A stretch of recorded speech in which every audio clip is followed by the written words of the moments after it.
皆さんこんにちは。簡単フードバイサトシへようこそ。今日は僕の夢が叶いました。夢といってもそんな大したもんじゃないんですけど、ホールフーズというお店に行ってきました。ハワイのホールフーズというお店です。ホールフーズっていうのはアメリカにありますオーガニックフードを扱っているとっても大きなスーパーマーケットです。日本にもオーガニックフードを扱っているお店はありますけれども、そんなに大きいところってないと思います。小さめのお店でやっている、オーガニックの市場がそんなに大きくないということもあるし、オーガニックを作っている農家さんもまだまだ、一般のものを作っている農家さんに比べれば少ないということもあると思います。そういうこともあって日本ではあんまり大きなお店ないんですけど、アメリカのオーガニックストアは超でかいです。ホールフーズは超でかいです。今やアマゾンの傘下になってますけれどもね、ホールフーズというお店があります。で、本当にでかい、デパート、スーパーマーケットです。で、そこにいつも行くとあるのが超でかいサラダなんですよ。で、あまりにもでかくて、普通に旅行に来た時に買うことはまずありません。それでディナーにしちゃおうっていうこともまずないんですけど、今日はちょっとチャレンジです。このでかいサラダを一人で食い切ってみたいと思います。今日のはね、ベビーリーフです。ベビーリーフのサラダなんですけど、重さが全部で 454g。英語で言うとアメリカの単位で言うと1パウンドですね。1パウンド 454g 入ってます。葉っぱばっかり450g も食べられるかとなかなか難しいかもしれない。ということでも僕の夢なので今日はやってみたいと思います。名付けてサラダムックバング。ホールフーズに行く前にハワイのアラモアナセンターという大きなショッピングセンターあるんですけども、そちらにウィリアム・ソノマというキッチン用品を売っているそれなりにハイレベルなお店があります。で、そこへいつも好きで行くんですけど、今日はいいものを見つけました。いいものといってもただのお皿なんですけど、じゃん、こんなでかいサラダ。お皿です。もうね、サラダ用のお皿が欲しくて。でも普通の日本で売ってるサラダ用のお皿ってのはちっちゃいですよね。一人分のサラダって一体どんだけなんだっていうぐらい日本のサラダはちっちゃいですけど、で、こんなんですからね。このぐらいしかないですからね、一人用のサラダってね。そんなんで 300g 一日食べろって言われたらどんだけ食べなきゃいけないんだって思うぐらいなんですけどね。で僕はサラダが大好きなんで、このぐらいだったら、一人で食べます。食べられると思います。ということで、このサラダを買ってきました。で今日はこれに、このサラダを全部乗っけて食ってみたいと思います。じゃあやってみましょう。ですよ。すげえな。よいしょ。で、これすごいのはね、これもう洗ってあるので、このまま食べられるんですよね。なので、もう、ドバドバっとお皿に入れちゃいます。てか、でかくてどうやって入れたらいいんだろう。手洗ったから手で入れるかね。手で入れましょうね。おっと、手で入れちゃった方が早いな。おお、こぼれるこぼれる。パンパン。おお、よし、全部入れて、こんな感じ。落ちてるし。落ちてるし。ね、こんな感じです。ちょっとね、お見せした方がいいね。こんな感じでございます。横から見るとこのぐらいあります。僕の手がこのぐらい。手がこんな感じ。こんな感じです。ってなところで、食べていきたいと思います。で、ドレッシングも一緒に買ってきました。バルサミコビネガーですね。バルサミコビネガーのドレッシングを買ってきました。おっと、でもこれじゃあサラダが見えないね。ちょっとカメラを動かしましょうね。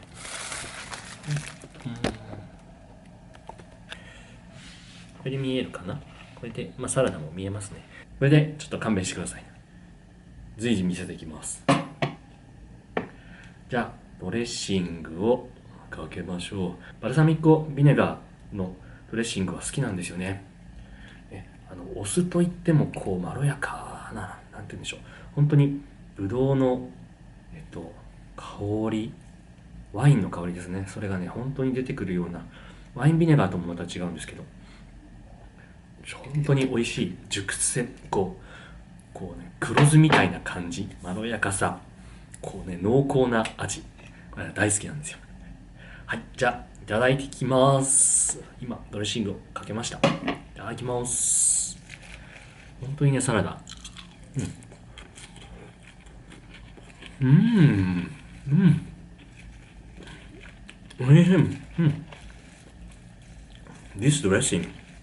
このドレッシングはもう、ほんと、酸味と甘みがちょうどバランスしてる。うん。おいしいな。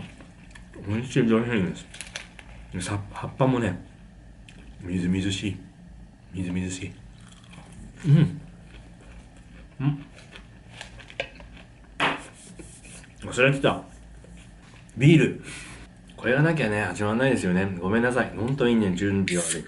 ミクバンがやったことないもんね。いただきます。乾杯。乾杯。これは、マウイブルーワリングというところの、ハワイのビールですね。マウイブルーワリングというところのビッグスウェル。ビッグスウェル IPA。ビッグスウェルという IPA です。いただきます。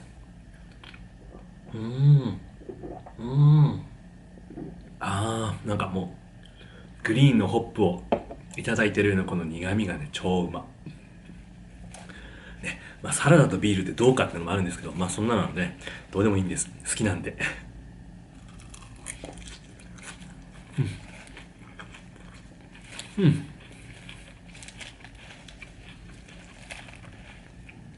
子供の頃はね、僕葉っぱ嫌いだったんですよ。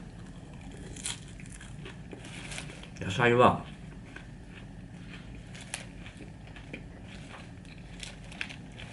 キャベツしか食べたことありません。ね、キャベツの千切りとか、キュウリぐらいしか食べたことないんですよね。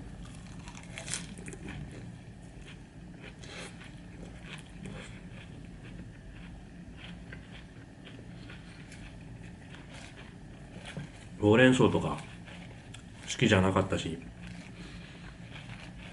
ブロッコリーとか食えないし、で、人参とかピーマンもそのままじゃ食べなかったね。人参はカレーライスに入ってれば食べるけど、みたいな。んなぐらい。で、トマトなんて大嫌いだった。本当に、肉食、肉食少年だったんでね。魚も食べなかったから、本当に、ハンバーグとかそういうお肉ものばっかり好きだったですね。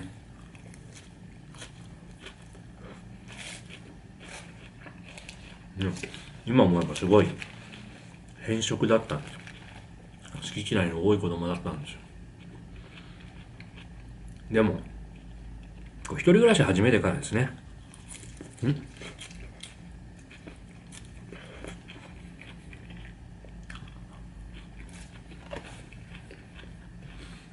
やっぱり栄養のバランスを考えないといけないなって思うようになって、で、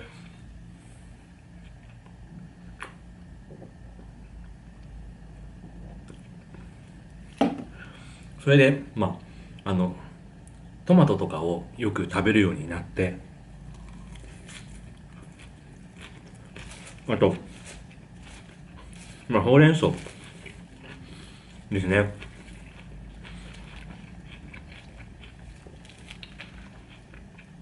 ほうれん草は、栄養があるのはもう当たり前知ってたんですけど、味があんまり好きじゃなかったので、あと、僕の実家ではあんまりほうれん草のを炒めたりとか油炒めとかそんなに出してくれなかったんですよね。いつもおひたしだったんで、おひたしにするのがあまり好きじゃなかったんですよね、多分ね。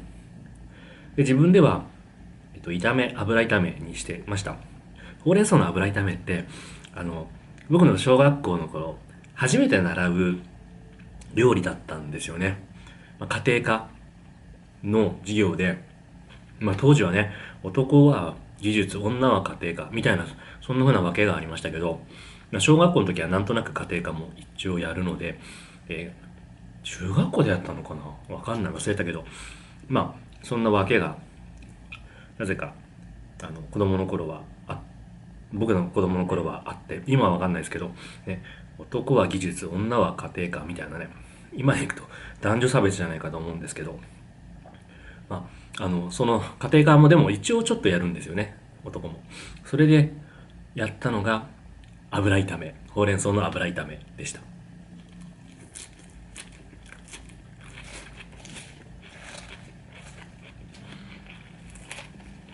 ね、ほうれん草も油炒めにすると本当にちっちゃく、ね、シュリンクしちゃうんで、それを勉強した感じでしたよね。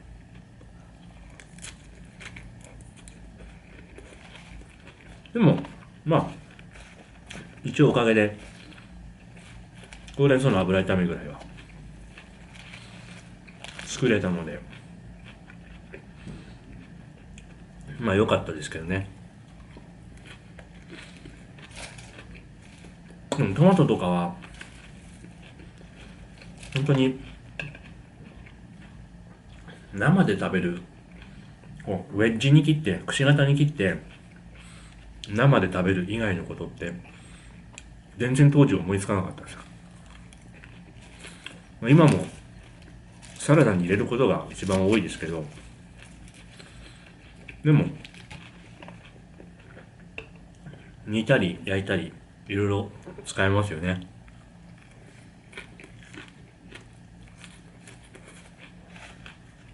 ね、それはあんまりやったことがなかったんですけどね。だんだんいろいろやり始めると面白くて、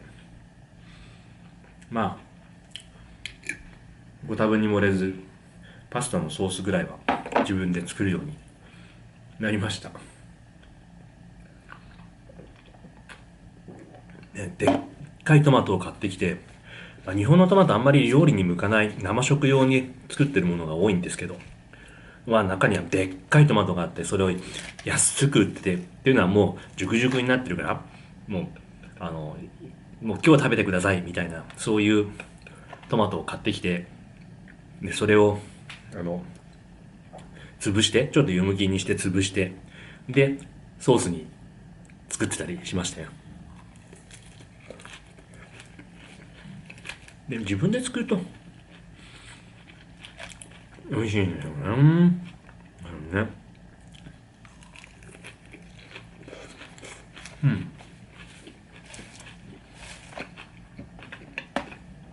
今このぐらいです。半分もまだいってないかな。3分の1ぐらいかな。葉っぱは顎が疲れます。はい。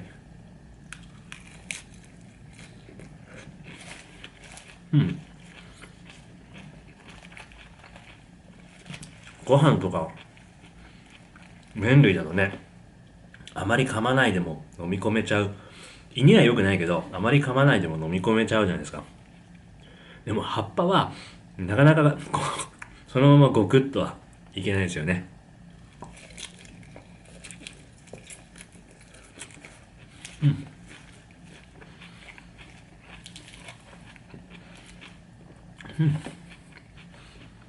葉っぱなんでお腹いっぱいなんかならないだろうなとは思ってるんですけど、でもこいつが入るんでお腹膨れますよ。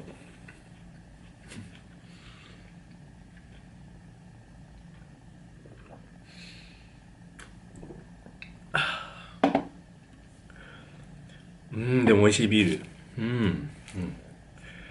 この IPA を日本ではあんまりなくて、あってもすごい高いんですよね。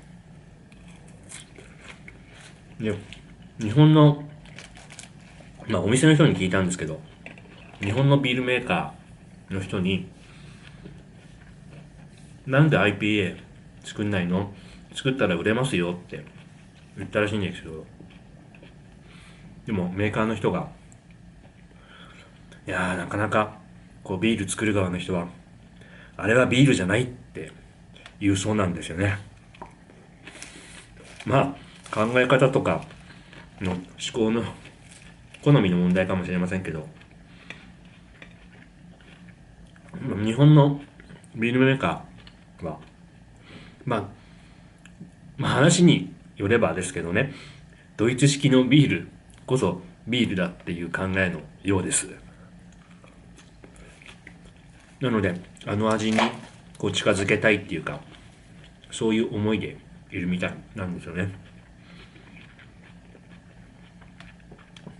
こだわりなんでしょうけど、あとは商売としてマーケット規模が分かんないんで、まあ大々的に作るのは怖いっていうそういうとこかもしれませんけどね。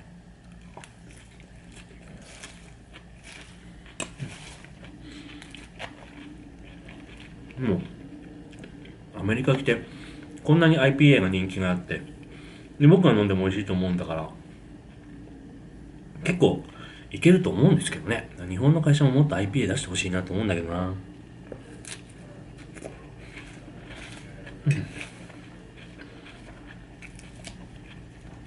この間輸入酒屋さんに行ったら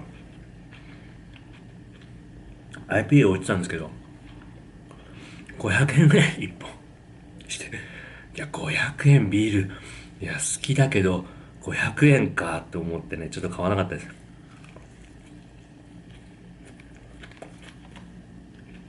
これで2ドル 95?300 円ぐらいなんで、だったら我慢できますよね。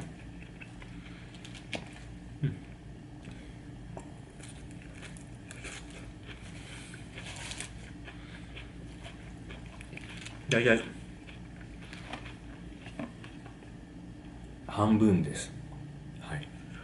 お腹は全然平気。顎が疲れました。このフレッシュな野菜をこんだけ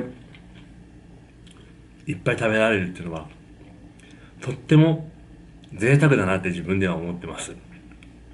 これいくらだったかな？ 4 ドル、4ドル50、4ドルから5ドルの間でした。そんな高くないよね。500g 入ってるから。しかも、こベビーリーフなんで、ベビーリーフ日本だったらそんなに安く買えないですよね。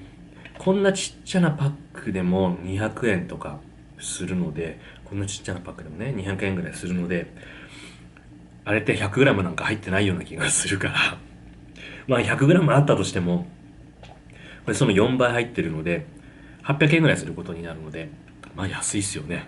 オーガニックですよ、しかもオーガニック。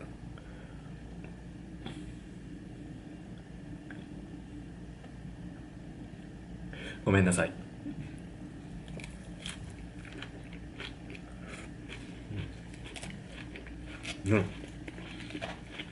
日本でオーガニックベビーリーフを 450g 食べたら千何百円するんじゃないですかね。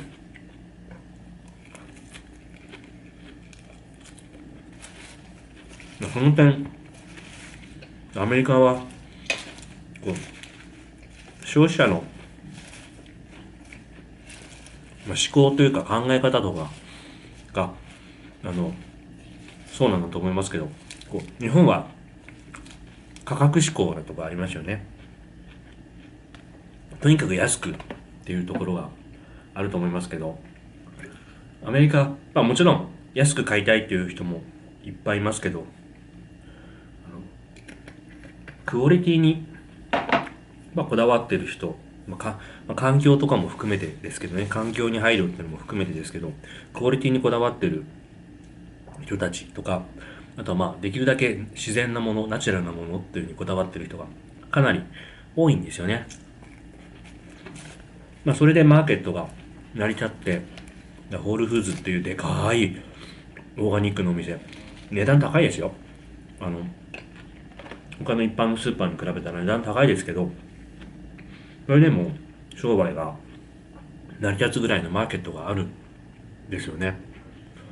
それだけ、アメリカという国が豊かなんだっていうことの表れだと思います。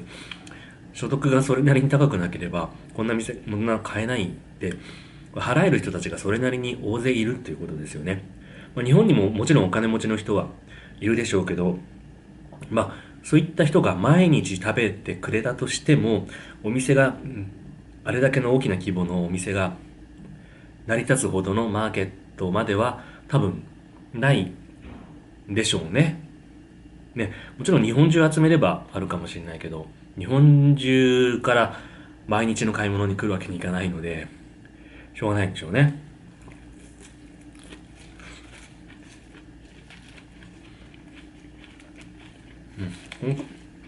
もう、バブル以降の日本の、こなんていう経済規模ってほとんど変わってない。お値段もほとんど変わってない。むしろ下がってたりしますからね。あまりお金を使うということが好まない。もう安くなるのが当然。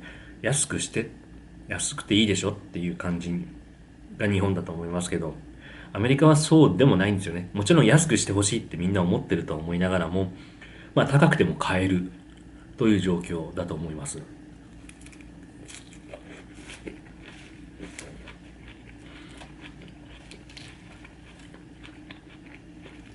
昔は、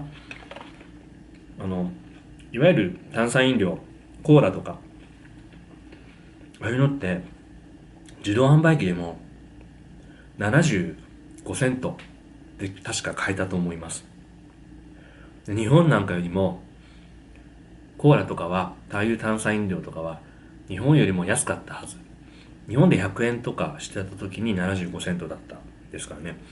でも今は、普通に買うと2ドル以上します。いつの間にかもうね、本家のアメリカでコカ・コーラの製品とか日本より高くなってます。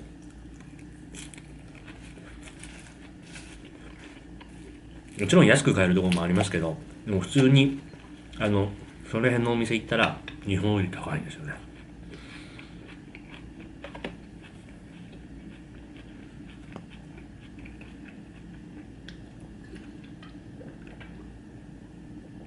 それってでも、すごいな。いつの間にかそうなっちゃったの、すごいなって思いますよ。もともとビールとか、こういう炭酸飲料とかはアメリカはすごい安いって、僕昔の、旅行のガイドブック読んだ時にはそう書いてありました。でも今はそんなこと全くないですね。はい。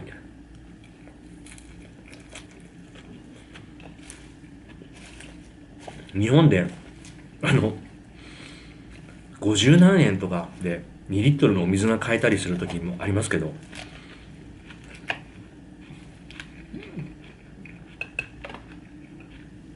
特にハワイではですけど、まず見ませんね。そんなに安いのね。あの、さっき ABC ストアに行ってきたんですけど、2リットルで99セントでした。それが一番安かったです。もちろん ABC ストアなんで ABC ストアは高いです。で、同じものを別のとこ行けばもう少し安く買えるかもしれないですけど、もうとにかく、あの、日本の今の物価は安いです。アメリカは高くなりました。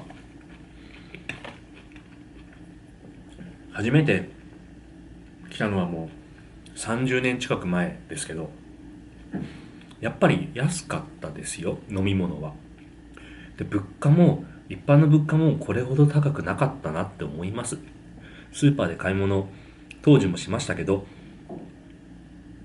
安いなって思ったものいっぱいありました。円高だったっていうのもありますけどね。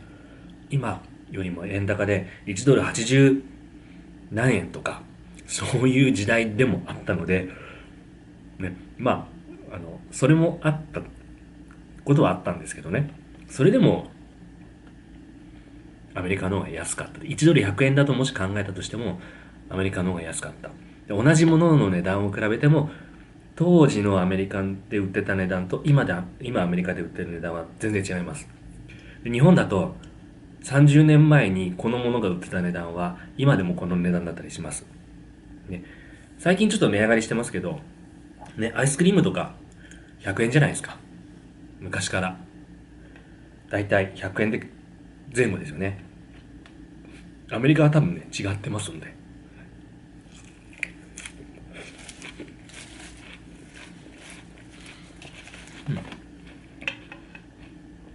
3分の2ぐらいきました。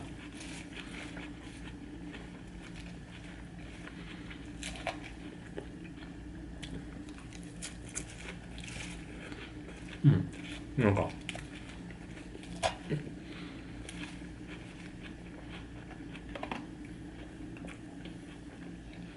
うさぎみたいですよね。僕ね。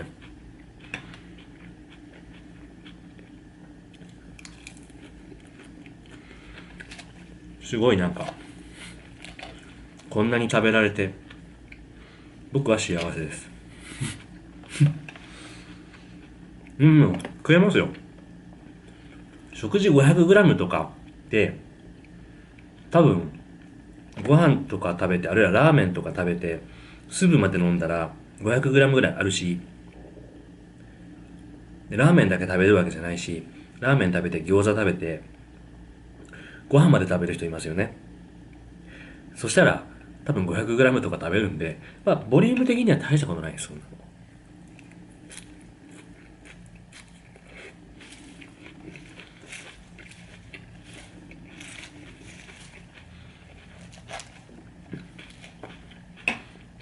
あとはね、ま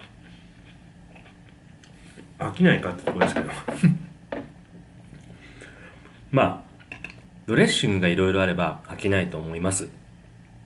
でも今日はさすがに1個しかないので、飽きてきました。食べてますけど飽きてきました。ここホテルなんで塩とか胡椒とか置いてないし、オリーブオイルとかもないので味変えることできないので、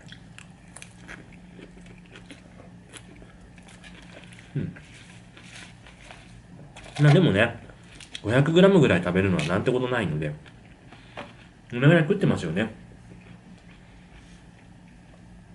餃子食べてラーメン食べてご飯まで食べたら 500g ぐらい食ってるので、ね、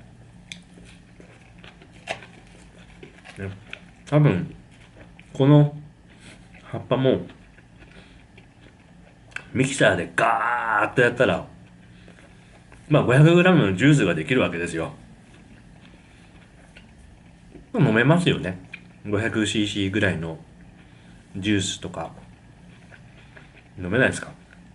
野菜ジュース 500cc 一気に飲めないですか？僕は結構平気なんで、朝野菜スムージーとかね作るんですよ。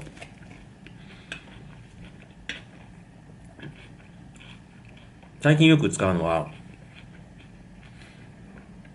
小松菜。日本のね、ほうれん草みたいな野菜です。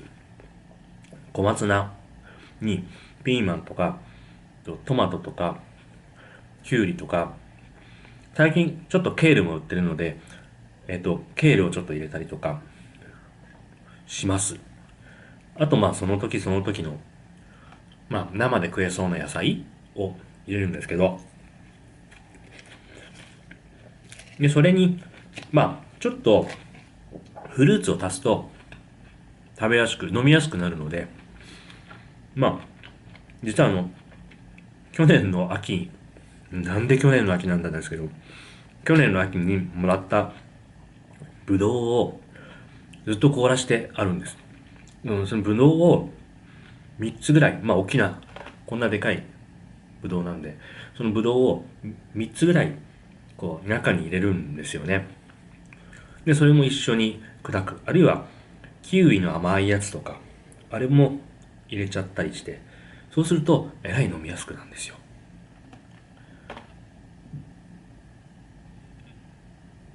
そうなんです。それを 500cc ぐらい平気で飲んじゃいます。で葉っぱだけだと、さすがにね、ちょっとね、こう、臭くて、あんまり嬉しい味じゃないんですけど、それでは僕好きですけど、でもやっぱりちょっと甘みがあって、あとちょっと塩入れるんですよね。ほんのちょっとですけど。そうすると全体が、なんか生きてる。全身にこう染み渡ってくるっていうね、感じがするの。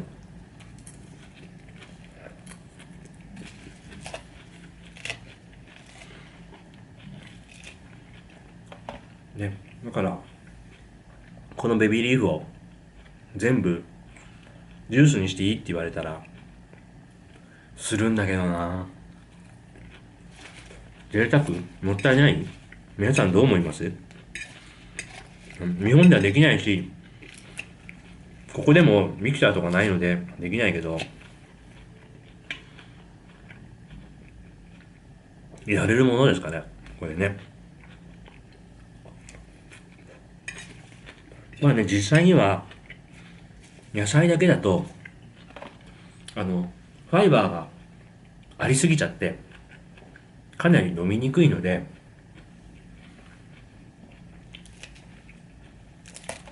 水をちょっと足して 300cc ぐらい足すと飲みやすくなりますけどね。ちょっとそのままだとかなりドロっていうかザラってした感じになっちゃうので、ね、まあそれをこしてもいいんです。ざるとかでこしてもいいんですけど、このせっかくの繊維が取れなくなっちゃうんで、やっぱり全部取りたいなって思いますよね。最近でも僕も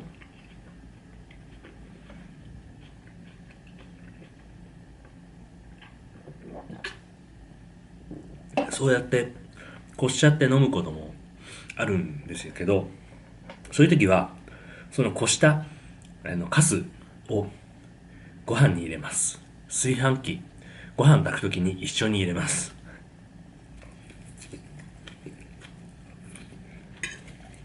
ちょっと炊く時にお塩も入れて炊くと特別嫌な味はしないので、なんかヘルシーな気になって、野菜実際取ってるし、なんかそれなりに嬉しいですよ。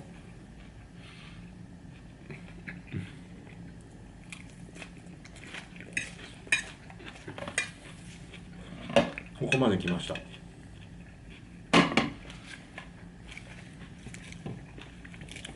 本当僕ウサギなんですよね。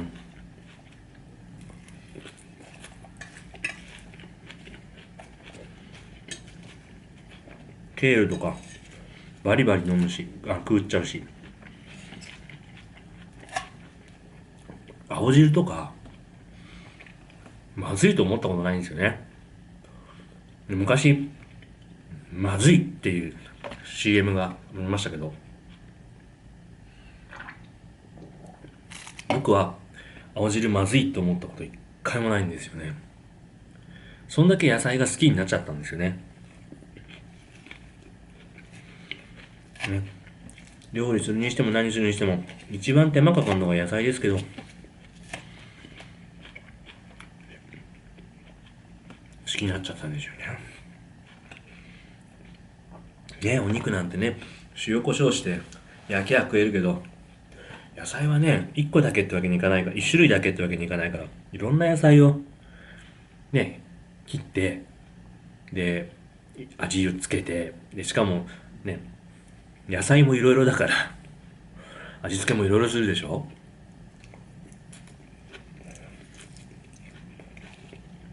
お肉の料理に合わせなきゃいけないし、やっぱ日本の野菜は日本の料理に合うし、ヨーロッパ、アメリカの野菜はそれに合うし、アジア系の野菜はね、比較的和食にも合うと思いますけど、それでもコリアンダーとか、コリアンダーって和食なのかな、わかんない。アジア系なのかよくわかんないですけど、中国から来た野菜はやっぱり中華料理に合う気がやっぱりしますしね。とは言っても、大抵の日本の野菜は、どこか外国からやってきたところではあるんですけど、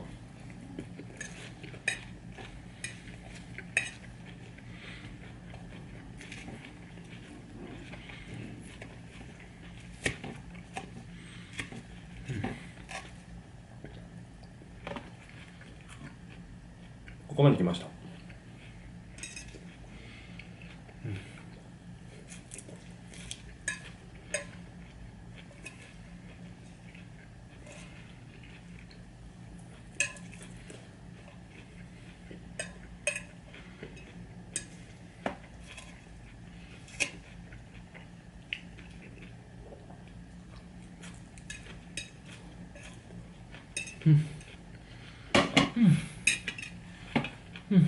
なんか、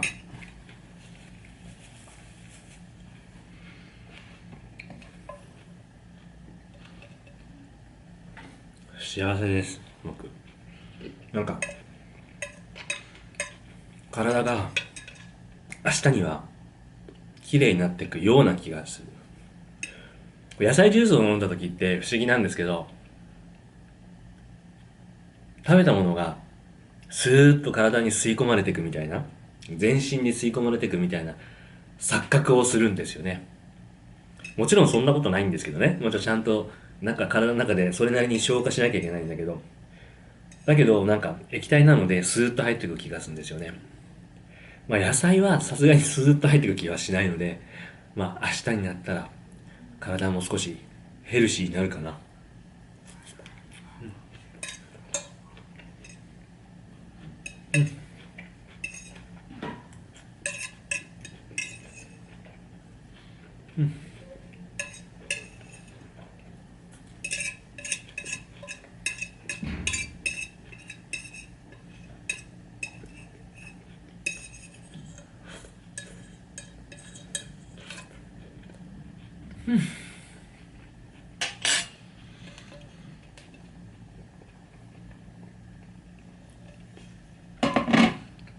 ごちそうさまでした。とっても美味しかったです。もう自分で大満足です。食える食える。食える食える。このぐらい食える食える。でも、食べ始めてからどのくらいだったのかな？ 40 分ぐらいですか？ 40 分弱。まあでも、食い続けて、まあ喋っても言いますけど、40分はかかるね。野菜40分間食い続ける。どうですか皆さん。お好きな方ならできると思う。僕は好きだからできる。まあ欲を言えばもっといろんな種類の野菜が欲しかったなって思います。さて、今日は見ていただきまして、こんな長い時間お付き合いくださいまして、ありがとうございました。こんなよもやま話をする、ビデオもたまに作ってみたいと思います。テーマ何にしようかな。カレーかな。大好きだし。辛いカレーにしようかな。さて、というわけで、今日はありがとうございました。それではまたぜひご覧ください。さようなら。